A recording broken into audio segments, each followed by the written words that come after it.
But going back to arming the Kurds, that to me sounds extremely concerning. I just don't see how regime change operation could work while arming an ethnic group that represents 10 to 15% of the population. I'd love to get your initial reaction to it if those reports are true. I believe that a lot of the reports are, and I believe that the bottom line is that there is indeed action taken by the US and by Israel to supply weapons to the Kurdish militias on various sides of the border there, but mostly on the Iranian side.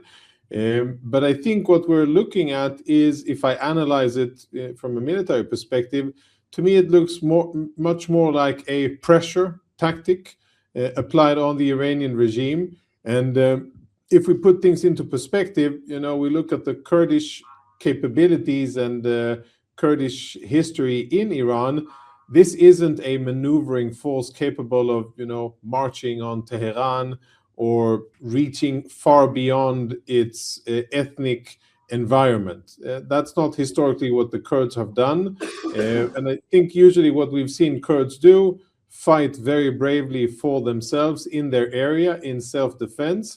And I think it's much more of a test of Iranian decision-making to see how they respond to this pressure.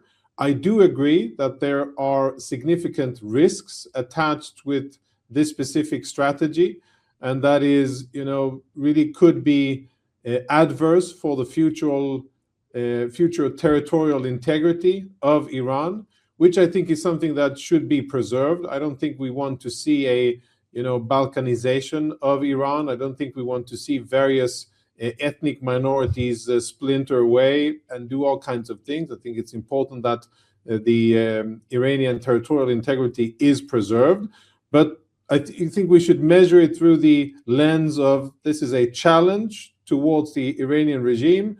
Now let's see how they're going to respond. At this stage, I think we should anticipate that and additional challenges to be presented to the Revolutionary Guard and whoever is in charge of managing operations, to see how they respond, and of course to apply pressure. What I understand the ultimate aim to be is to bring the regime down, and there are various ways to apply pressure, of course military, but additional tools, and this is one of them.